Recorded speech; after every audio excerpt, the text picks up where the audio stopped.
सभी को जय जिनेन्द्र। अभी हम संख्या का स्वरूप देखते हैं। संख्या के तीन भेद है। पहला संख्यात, इसमें एक ही भेद आता है। दूसरा असंख्यात, इसमें तीन भेद आते हैं। तीसरा अनंत, इसमें तीन भेद आते हैं। और इन 7 भेदों के जघन्य, मध्यम और उत्कृष्ट ऐसे तीन तीन भेद करने से टोटल 21 भेद आते हैं। संख्यात के तीन भेद, जघन्य, मध्यम, उत्कृष्ट। असंख्यात के तीन गुना करने से 9 भेद, जघन्य, परित्त असंख्यात, मध्यम परित्त असंख्यात, उत्कृष्ट परित्त असंख्यात। युक्त के जघन्य युक्त असंख्यात, मध्यम युक्त असंख्यात, उत्कृष्ट युक्त असंख्यात। असंख्यात के जघन्य असंख्यात असंख्यात, मध्यम असंख्यात असंख्यात, उत्कृष्ट असंख्यात असंख्यात। अभी अनंत के तीन गुना करने से 9 भेद, जघन्य परित्त अनंत, मध्यम परित्त अनंत, उत्कृष्ट परित्त अनंत। अभी युक्तानंत के जघन्य युक्तानंत, मध्यम युक्तानंत, उत्कृष्ट युक्तानंत। अभी अनंतानंत के जघन्य अनंतानंत, मध्यम अनंतानंत, उत्कृष्ट अनंतानंत।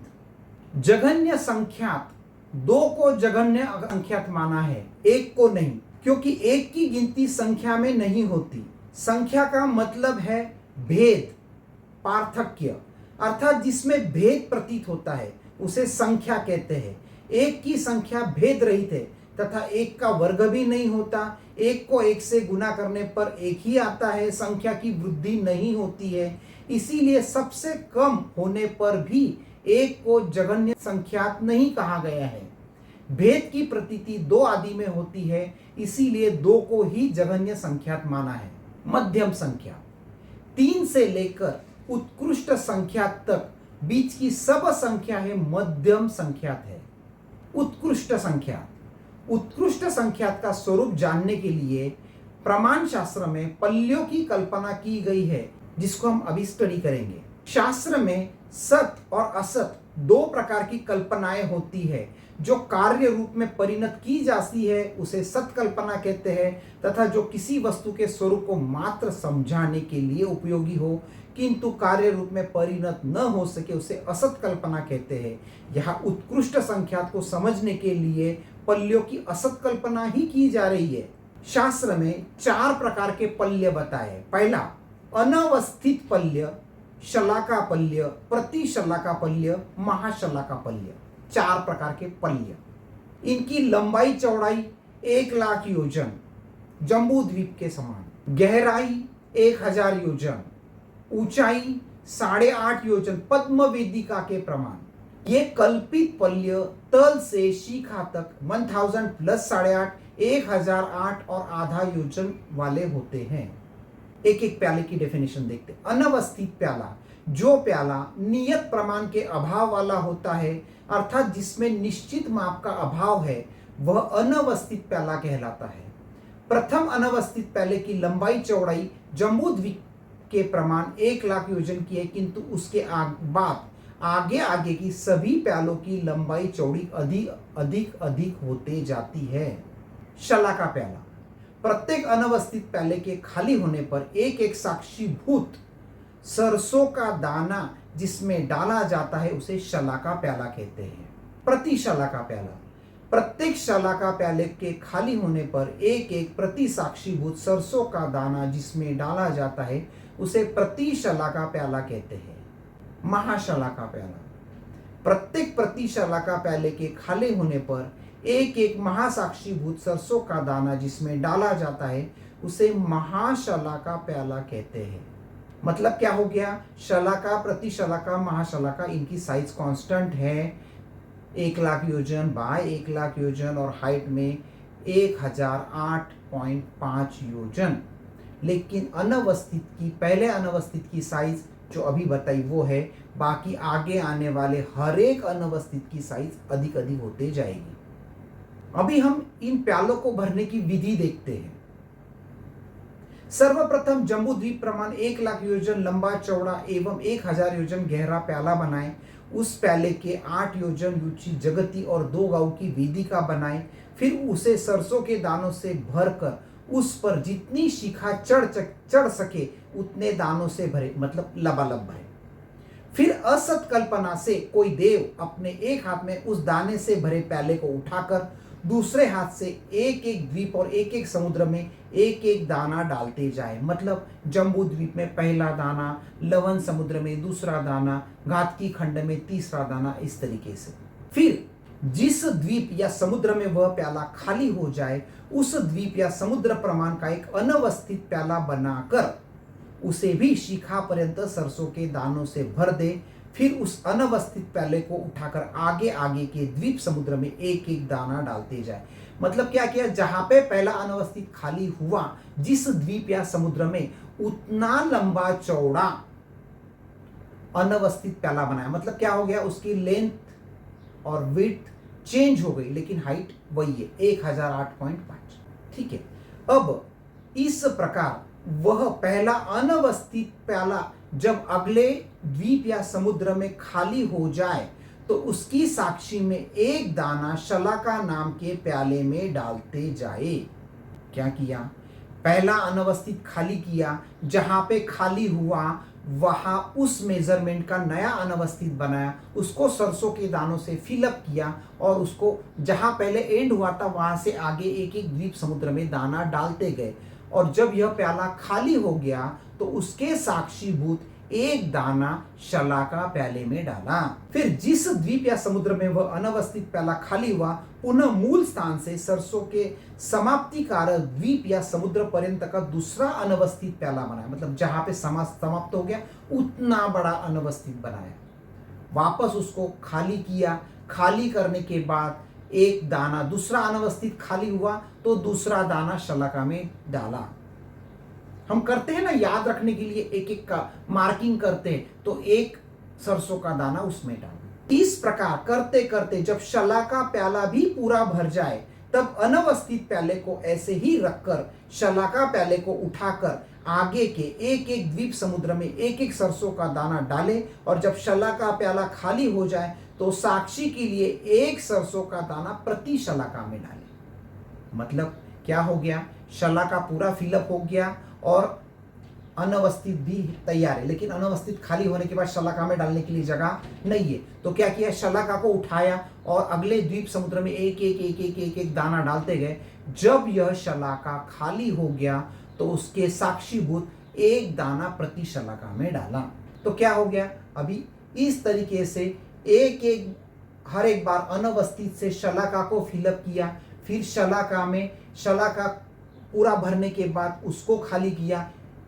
खाली होने के बाद साक्षीभूत एक दाना शलाका प्रति शलाका में डाला। ऐसा करते करते प्रति शलाका फिलअप हो जाएगा। प्रति शलाका फिलअप हो जाएगा। प्रति शलाका फिलअप होने के बाद प्रति शलाका को उठाया और एक एक एक एक दाना आगे द्वीप या समुद्र में डाला। प्रति शलाका खाली होने के बाद साक्षीभूत एक दाना महाशलाका में डाला। ठीक है। और यही प्रोसेस रिपीट करते करते करते एक स्टेज इस तरीके की आएगी कि हमारे चारों जो प्याले है, पल्य है, वो पूरे फिलअप है, बराबर है।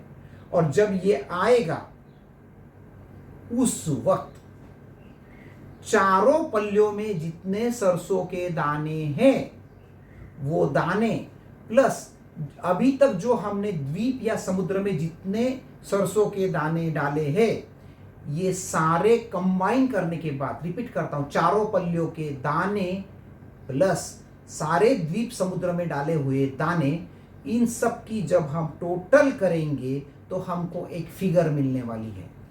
और वो जो फिगर है उसको लेट से ए से डिनोट करते हैं, स्मॉल ए।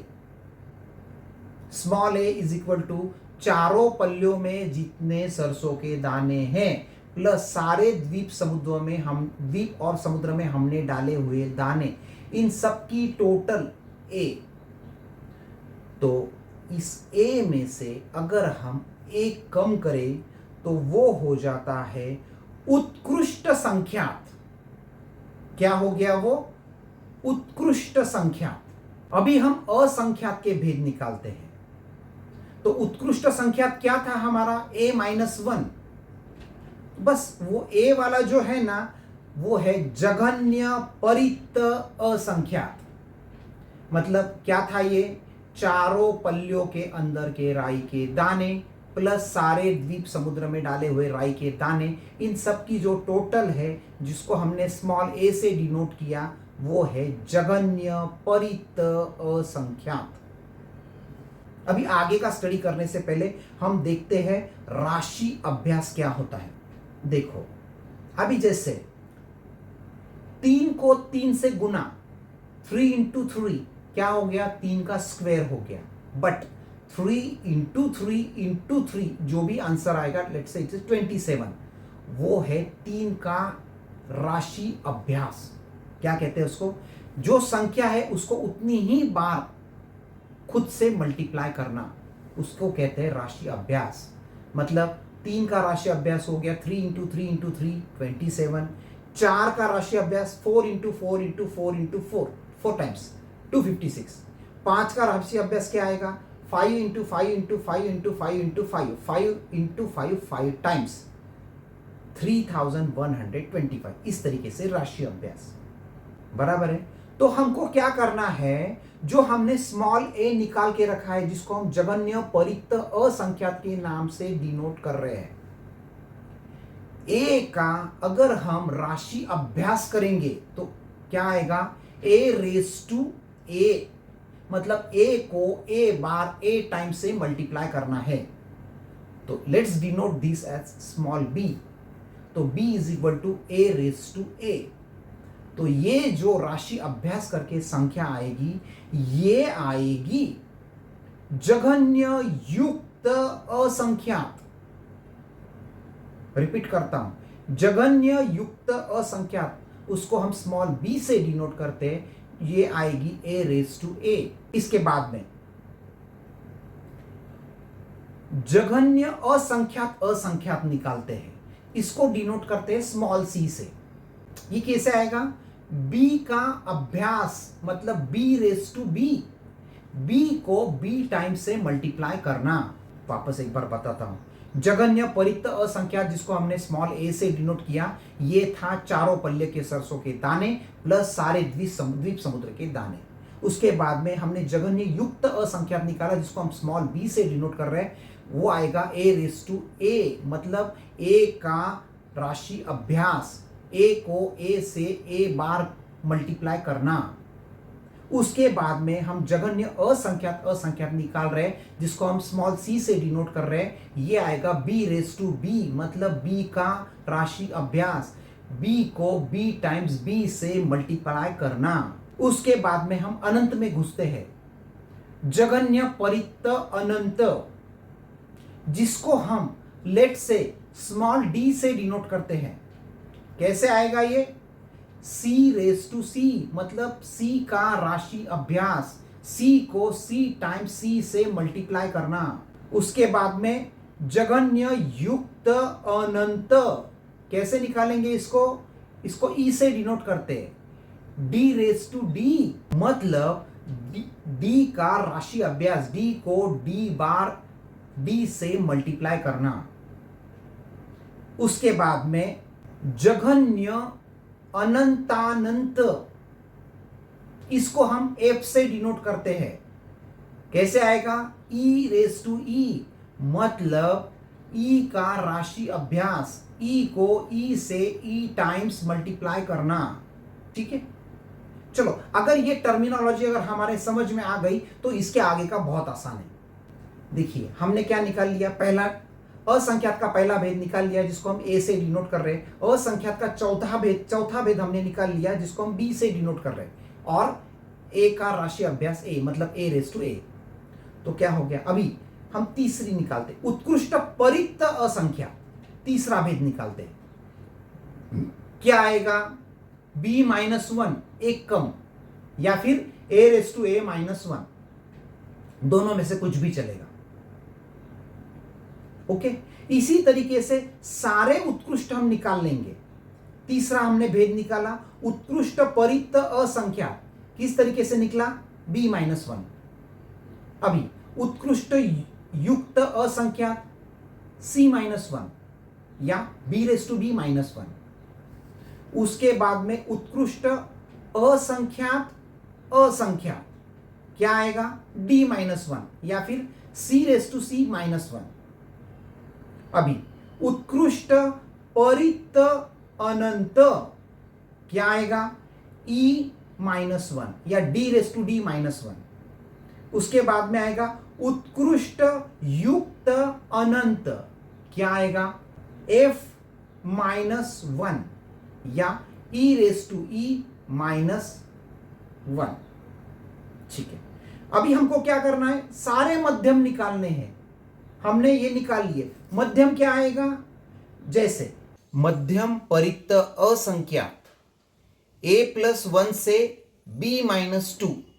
ठीक है, अभी मध्यम युक्त असंख्यात क्या हो गया, b+1 से लेके c-2। अभी मध्यम असंख्यात असंख्यात c+1 से d-2। मध्यम परित्त अनंत d+1 से e-2। मध्यम युक्त अनंत e+1 से f-2। अभी 7 अनंत तक तो हमने देख लिए। अभी 8वां मध्यम अनंतानंत। जघन्य अनंतानंत के आगे की सभी संख्याएं मध्यम अनंतानंत ही है, क्योंकि सिद्धांत मतानुसार उत्कृष्ट अनंतानंत होती ही नहीं है। 9वां उत्कृष्ट अनंतानंत। अनुयोग द्वार सूत्र के अनुसार उत्कृष्ट अनंतानंत नहीं होती है। एक बार वापस रिपीट कर लेते हैं। जघन्य परित्त असंख्यात, जिसको हम ए से डिनोट कर रहे हैं, ये है चारों पल्लियों में जो सरसों के दाने हैं उनकी टोटल प्लस सारे द्वीप समुद्र जो हमने सरसों के दाने डाले हैं उनकी टोटल, ये है ए, बराबर है। मध्यम परित्त असंख्यात ये आएगा a+1 से लगाकर b-2। उत्कृष्ट परित्त असंख्यात ये आएगा b-1। b हमने एक का राशि अभ्यास करके जो फिगर लाई थी b = a। जघन्य युक्त असंख्यात b से डिनोट किया, a का राशि अभ्यास मतलब a⁻a। मध्यम युक्त असंख्यात b+1 से लेके c-2। उत्कृष्ट युक्त असंख्यात c-1। जघन्य असंख्यात असंख्यात c, इसको b का राशि अभ्यास करके हमने निकाला था b⁻b। मध्यम असंख्यात असंख्यात c+1 से लेकर d-2। उत्कृष्ट असंख्यात असंख्यात d-1। जघन्य परित्त अनंत d, इसको हमने निकाला था c का राशि अभ्यास मतलब c⁻c। मध्यम परित्त अनंत d+1 से e-2। उत्कृष्ट परित्त अनंत e-1। जघन्य युक्त अनंत, हमने इसको e से डिनोट किया था मतलब d⁻d मतलब d का राशि अभ्यास। मध्यम युक्त अनंत e+1 से लेके f-2 तक। उत्कृष्ट युक्त अनंत f-1। जघन्य अनंतानंत, जिसको हमने f से डिनोट किया था, ये था e का राशि अभ्यास मतलब e⁻e। मध्यम अनंतानंत। जघन्य अनंतानंत के आगे की सभी संख्याएं मध्यम अनंतानंत की ही है, क्योंकि सिद्धांतानुसार उत्कृष्ट अनंतानंत नहीं होता। और 9वां भेद उत्कृष्ट अनंतानंत। अनुयोग द्वार सूत्र के उत्कृष्ट अनंतानंत नहीं होती है। संख्यात असंख्यात अनंत, इसमें कहीं कहीं पे मतभेद हमको मिलते हैं। संख्यात के 3 भेद, प्रथम परित्त असंख्यात के 3 भेद, जघन्य युक्त असंख्यात का 1 भेद। इन 7 भेदों में सिद्धांत और कर्म ग्रंथ मत में कोई मतभेद नहीं है, किंतु आगे के 8वें जघन्य युक्त असंख्यात के बाद सब भेदों के विषय में मतभेद है। सिद्धांत मतानुसार जघन्य असंख्यात असंख्यात जघन्य युक्त असंख्यात का राशि अभ्यास करने पर जो संख्या मिलती है उसे जघन्य असंख्यात असंख्यात कहते हैं। कर्म ग्रंथ मतानुसार जघन्य युक्त असंख्यात का एक बार वर्ग मतलब स्क्वायर करने पर अर्थात उस संख्या को उसी संख्या से गुना करने पर जो संख्या आती है उसे जघन्य असंख्यात असंख्यात कहते हैं। पहले में उस संख्या को परस्पर उतनी बार गुना करने को कहा गया है, जबकि दूसरे में केवल एक ही बार गुना करने को कहा है। जैसे 5 को 5 बार गुना करने से 5 × 5 × 5 × 5 × 5 3125 की संख्या राशि अभ्यास है, किंतु 5 को 5 से गुना करने पर 5 × 5 25 5 का वर्ग है। जघन्य असंख्यात असंख्यात से उत्कृष्ट असंख्यात असंख्यात के बीच की सभी संख्याएं मध्यम असंख्यात असंख्यात है। जघन्य असंख्यात असंख्यात में एक ही संख्या कम करने पर पीछे का अर्थात उत्कृष्ट युक्त असंख्यात होती है। जघन्य परिक्त अनंत जघन्य असंख्यात असंख्यात का 3 बार वर्ग करके जो संख्या मिलती है उसमें निम्नलिखित 10 वस्तुओं को जोड़ना पड़ेगा। पहली, लोकाकाश के प्रदेशों की संख्या, धर्मास्तिक आय के प्रदेशों की संख्या, अधर्मास्तिक आय के प्रदेशों की संख्या, एक जीव के आत्म प्रदेशों की संख्या। इन चारों के प्रदेश असंख्यात है और आपस में समान है। स्थिति बंध के अध्यवसाय स्थान असंख्यात लोकाकाश के प्रदेश प्रमाण है। छठा, रसबंध के अध्यवसाय स्थान असंख्यात लोकाकाश के प्रदेश प्रमाण है। सातवां, योग के निर्विभाज्य अंश असंख्य लोकाकाश के प्रदेश प्रमाण है। आठवां, एक काल चक्र के असंख्यात समय। नौवां, प्रत्येक शरीर के जीव साधारण वनस्पति काय के अतिरिक्त सभी जीवों की संख्या। 10वां, निगोद शरीर सूक्ष्म और बादर साधारण वनस्पति काय जीवों के मात्र शरीर की संख्या। इन सब संख्याओं को जोड़कर पुनः उसका 3 बार वर्ग करें। वर्ग करने पर जो संख्या मिलती है उसे जघन्य परिक्त अनंत कहते हैं। नोट, किसी भी संख्या का 3 बार वर्ग करने के लिए उस संख्या का आपस में वर्ग करें। दूसरी बार वर्गजन्य संख्या का वर्गजन्य संख्या से वर्ग करें। दूसरी बार प्राप्त किए गए वर्गजन्य संख्या से भी वर्ग करें। जैसे 5 का 3 बार वर्ग करने के लिए 5 का पहला वर्ग 5 × 5 25, 5 का दूसरा वर्ग 25 × 25 625, 5 का तीसरा वर्ग 625 × 625 = 390625।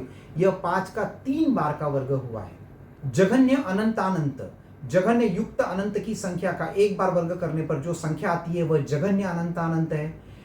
उत्कृष्ट अनंतानंत जघन्य अनंतानंत का 3 बार वर्ग करने के बाद जो संख्या प्राप्त मिलती है उसमें पुनः अनंत संख्या वाली निम्नलिखित 6 वस्तु को जोड़े। पहला, सिद्ध के जीव, दूसरा निगोद के जीव, तीसरा वनस्पति काय के जीव, चौथा तीनों काल का समय, पांचवा समस्त पुद्गल परमाणु, छठा समग्र लोक अलोक के आकाश प्रदेश। मूल के अलोक पद से दोनों प्रकार के लोक अलोक आकाश के प्रदेश ग्रहण किया गया है। इन 6 वस्तुओं की संख्या जोड़ने के बाद उसका 3 बार वर्ग करके उसमें केवली भगवत के केवल ज्ञान और केवल दर्शन के समस्त पर्यायों को जोड़ने पर जो संख्या आती है उसे उत्कृष्ट अनंतानंत कहते हैं। उत्कृष्ट अनंतानंत का परिणाम मात्र बोध के लिए, क्योंकि संसार में मध्यम अनंतानंत का ही व्यवहार चलता है। संसार में रह रही संख्या वाली वस्तुएं 8वें अनंत अर्थात मध्यम अनंतानंत की संख्या वाली है, किंतु 9वें अनंत अर्थात उत्कृष्ट अनंतानंत की कोई वस्तु नहीं है। उत्कृष्ट अनंतानंत निष्प्रयोजन होने से सिद्धांत मत ने उसे ग्राह्य नहीं माना है। इस प्रकार यह षडशीति नाम का चौथा कर्म ग्रंथ समाप्त होता है। अगर आपको ये मैटर अच्छा लगा है और इसका एक्सप्लेनेशन अगर अच्छा लगा है तो इस वीडियो को लाइक कीजिए, इस वीडियो को अपने दोस्तों के साथ शेयर कीजिए, मतलब उनको भी इसका नॉलेज मिले। और इम्पॉर्टेंट, इस चैनल को सब्सक्राइब कीजिए, मतलब आगे के सारे वीडियो आपको मिलते रहेंगे। सभी को जय जिनेंद्र।